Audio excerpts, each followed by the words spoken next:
Have your stress levels been increasing lately? Are you feeling overwhelmed, overcommitted, and overworked? Well, in today's video, we'll be going over why too much stress is not okay and how we can begin lowering our stress levels. We'll be utilizing the book At Your Best by Carey Nieuwhof, covering the first two chapters, chapters 1 and 2. As we dive into each chapter, we're going to start with a quote that stood out to me the most. Let's start with chapter 1. When you don't have an intentional strategy, then time, energy, and priorities work against you, not for you. Carey begins explaining that when he was living a life that he wanted to escape from, he felt like he never had time to get the things done that mattered to him the most, let alone everything else that continued to stack up for him to tackle. His energy levels were constantly depleted, and he felt like he had absolutely no control over his life. Does this sound like you? Does this sound like the season that you're in? I've certainly experienced a season like this, multiple seasons like this before. Carey goes on to explain that prior to age 40, he had a dream to want to write a book, something that he took zero action on up to that point. So he was dreaming and planning to write a book, but it never came to fruition, because he never put it into action. Have you felt like this before as well? Where you have an idea, a dream that you want to commit to, but you just haven't committed yet. You keep planning for it. You keep saying you're going to do it, but it's still not done. It still has not been actioned yet. I certainly have experienced that as well. Carey was feeling that his family was not hitting the financial goals that they had envisioned. He was not creating time to exercise, and he was beginning to resent people who were enjoying their lives. In other words, he was getting closer and closer to burnout. I'm sure you've experienced burnout as well. Again, I've experienced it just like everyone else has experienced it. Far too many people are overwhelmed, overcommitted, overworked, doing exactly what they thought they wanted to do with their lives. If you don't think stress costs you anything, I urge you to think again. Stress can do some very real damage. Stress can include headaches, chronic pain, shortness of breath, full-on panic attacks. The list goes on and on. As stress continues, it can create even more damaging effects. It can start affecting your memory. It can start slowing your reaction time, begin creating behavioral and mood disorders, raise your cortisol levels, which creates even more physical and mental health issues like chronic fatigue, diabetes, obesity, depression, and autoimmune disorders. Going even further, stress can cause life-threatening cardiovascular issues, such as heart attacks and strokes. Now, of course, stress goes much deeper than this. This is only a partial list of damage that it can cause you. So after thinking about all that, do you know where your personal stress levels are? And I know exactly what you might be thinking. I didn't sign up for a disease-riddled existence just to live out life stressed out, overwhelmed, overcommitted, and overworked. And nowadays, everyone is stressed. Kids are stressed, parents are stressed, even those who are retired are stressed. If you think about it, we've unknowingly enslaved ourselves to survival. So many of us have found ourselves in a place where we're currently resenting choices that we've made up to this point, or we're going to get very close to starting to resent those choices that we've made up to this point because we're not living the life we've always wanted to live. But we must get real with ourselves and start facing reality. Asking ourselves, do I want to escape my current reality? And or am I going on a path where I will soon start wanting to escape my reality? Are you feeling emotionally empty inside? Or getting close to starting to feel emotionally empty inside? Are you starting to notice signs that are leading you down that route? And be careful not to start convincing yourself that, oh, this is just a busy season. It's going to be fine. If you're busy now, why do you think it's all of a sudden just going to magically fix itself? If life is busy now, overwhelmed now, and you're feeling overworked, overcommitted, it's going to remain the same unless you make some sort of change, an intentional change to make things better. I'm sure you've heard of this. The definition of insanity is doing the exact same thing over and over and over, expecting different results. If your busy season has no ending in sight, it's not a season, it's your life. It's time to start telling yourself the truth about what really is happening with your life. Unfortunately, there are way too many people who are on their deathbeds days away from dying and have a laundry list of regrets.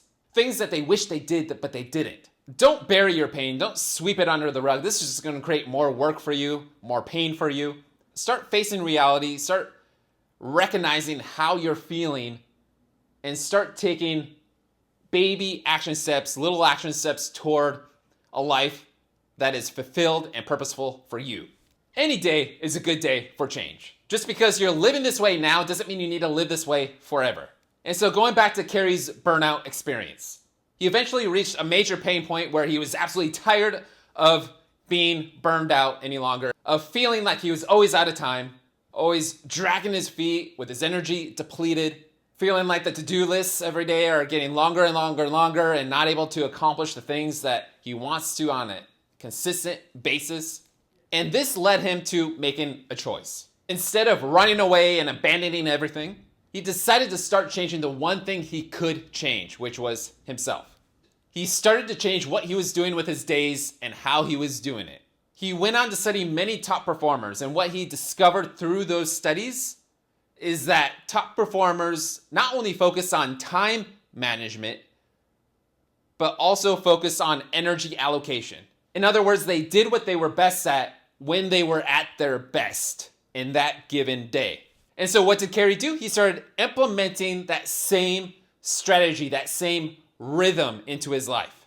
Again, a major takeaway of this is to make sure to always be studying others, observing others who are further along the path than you are.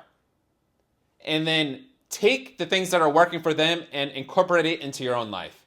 Success always leaves clues, so it's a matter of finding those clues and then being open enough to receive those clues and start implementing it into your life so they can start working on you. Because every single day we must be working on ourselves, improving ourselves 1% better every single day.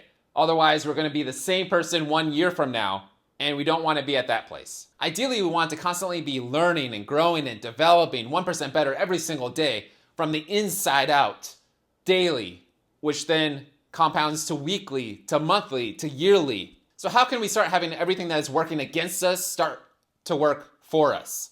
Well, there are 3 primary assets you need to focus on: time, energy, and priorities. As we get into more of this book in future videos, we'll be diving even further into these 3 primary assets and how we can start having them working for us instead of against us. So you'll definitely want to check out future videos touching on those 3 assets, because the cost of stress is just way too high to have it be a constant in your life. Stress denies way too many people permission to dream or accomplish what they were called to do.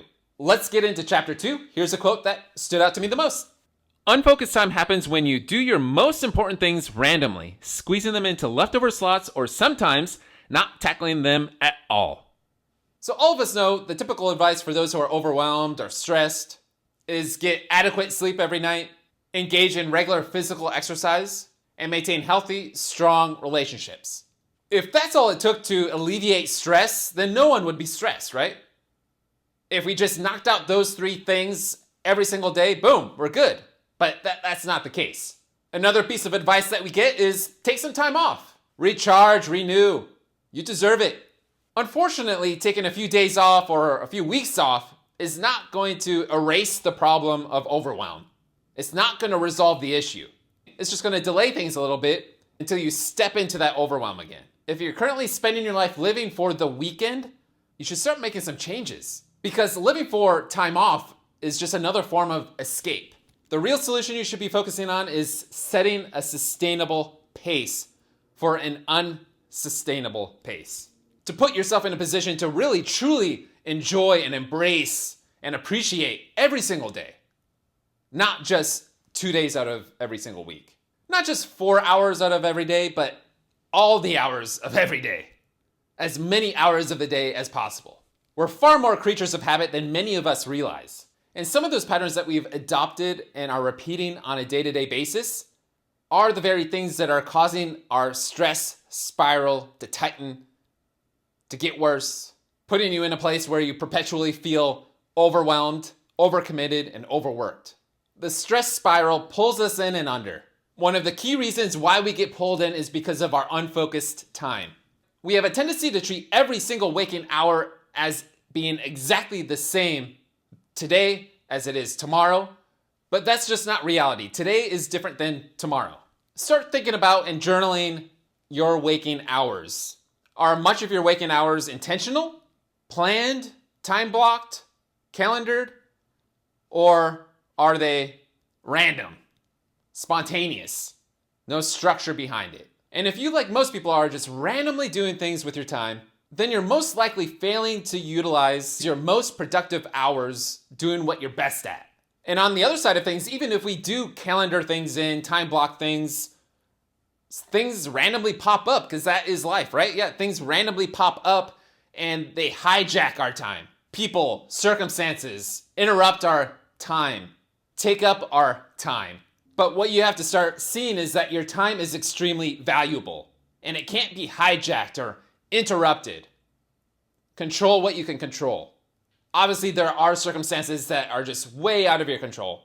But for the most part, interruptions and hijacks are within your control. And if you don't value your time, then others will not value your time either. And if we're spending our time randomly like money, or it's being stolen, hijacked, then there's constantly going to be that feeling, that thought racing through your mind that, oh, I don't have enough time here. I wish I had more time. And the good news is that unfocused time is 100% fixable. And you're fully capable of fixing that problem. So you can have more time and get out of the stress spiral. And while we're competing with time for time, we're not paying attention to our energy levels. Other than, of course, complaining that we don't have enough energy to do the things that we need to do. Which is unfortunate because energy can be leveraged in a way that is surprisingly helpful. Unleveraged energy springs from failing to notice and be aware of and cooperate with your up and down energy levels throughout the day. And of course, not leveraging your energy means you squander your most important productive hours. Not because you intended to, but because you're just unaware of the fact that you have up and down moments throughout each day. You have precise moments in each day that you should be utilizing to do the things that matter to you the most. You want to be able to give your best to the things that are most important to you, right? And so that means we need to be able to know exactly which time of day, which blocked period of times are we operating at our peak levels, energy-wise. Because if we're operating at a low energy level in a given day on an important thing, that means you're not able to give your best. That means you're not having enough energy to be able to engage in that conversation that you need to have, that important conversation. Or you're not able to give your best to the project that you're working on during that period of time. And as that stress spiral continues to pull you in with the unfocused time and the unleveraged energy, the next thing that happens is your priorities are hijacked. And hijacked priorities happen when you allow other people to determine what you do, what you get done in a given day. For many of us, this describes our day-to-day lives, including our days off. Rather than utilizing their time, their waking hours, their days to get ahead, they spend much of those days, those waking hours, their time on situations, on circumstances that are totally within their control, but they're letting it spiral out of control, interruptions that are hijacking their own top priorities, leaving them with a feeling that they just don't have the bandwidth to do everything that they're supposed to do. People whose priorities are constantly hijacked are typically people who just have not learned how to say no.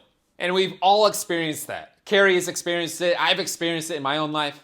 But you've got to start learning how to say no. And oftentimes people just don't even know that they're allowed to be able to say no.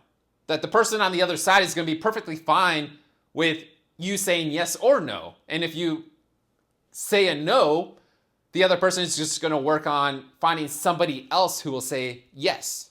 There's absolutely a way to say no without burning bridges or offending people. People admire and look up to those who can say yes and no to people, to circumstances, to situations. Because it's a mark of confidence. It's a mark of that person right there, they know their values. They know how they're spending their days, their time, their hours. And you can't help but admire somebody who does respond with a no, because it takes a lot of courage to be able to say no to somebody rather than sure, yes, I'll do it. In the stress spiral, almost everything is random because you just don't have a strategy yet. How you spend your time is random. You're not really thinking about your energy levels, so you tackle everything in a very scattered way. Constant interruptions and distractions keep you away from your priorities. You haven't really thought deeply about what you're best at, and you're not even quite sure what part of each day that is your peak moment to do your most important things, the things that matter to you the most. So I hope you can see that stress has patterns, but thriving has patterns as well. The opposite of the stress spiral is the thrive cycle. And to hop on the thrive cycle, you have to start doing the things that you're best at when you're at your best. So you have to know, what are you best at and when during a given day, and there's many different times during a given day, are you operating at your best? When are those times? And figuring those two things out. The way to be at your best is to focus your time, leverage your energy, and realize your priorities. When those things are in sync, you hop on the thrive cycle. And when you start mastering those patterns, those principles, those strategies, the result is that dreams get acted upon. That hope is no longer deferred, and a whole lot more gets done and accomplished in a shorter period of time. Rather than spending your time randomly, you start focusing and honing in on your time. And what this requires is an attitude shift in how you think about time. You actually have the time to do anything and everything you want to do on a daily basis. And if you're thinking, yeah, right, no, that's not true, well, stick around for other future videos and see how you can start thinking and believing and shifting how you think about time. Because most people, unfortunately, don't think about how to value their time as intentionally as buying a new pair of shoes, for example, or figuring out their next vacation. And when it comes to energy, most people just push through the ebb and flow of their energy levels throughout the day, which means they're competing with their energy levels rather than cooperating with their energy levels. Most people concentrate on time management, managing their time, and not enough time focusing on their energy and leveraging their energy levels. Amazing results start happening when you're managing your time and leveraging your energy. When you start leveraging your energy, you'll begin to notice like, oh, okay, yeah, I can accomplish much more. This is awesome. This is great. But I'm also accomplishing things that much better than I did before, than I ever thought possible. And results continue to get even better once you start implementing tips, strategies, tactics that help you eliminate distractions, to learn how to say no, and figure out how to handle the complexities of day-to-day life. At the heart of realizing your priorities is putting them on a calendar. Adding the discipline of calendaring is the key relationship that will move you closer to your dreams and goals. Rather than allowing people to interrupt you and distract you, suddenly you'll be accomplishing your goals, accomplishing your priorities. You'll have made time for the things and the people that are most important to you. It's time to start learning the rhythms and strategies that will help you thrive. I hope this has been helpful. It's been a lot of fun. I'll be covering other future chapters of At Your Best by Carey Nieuwhof in other future videos, so make sure to check those out. I'll see you in the next video.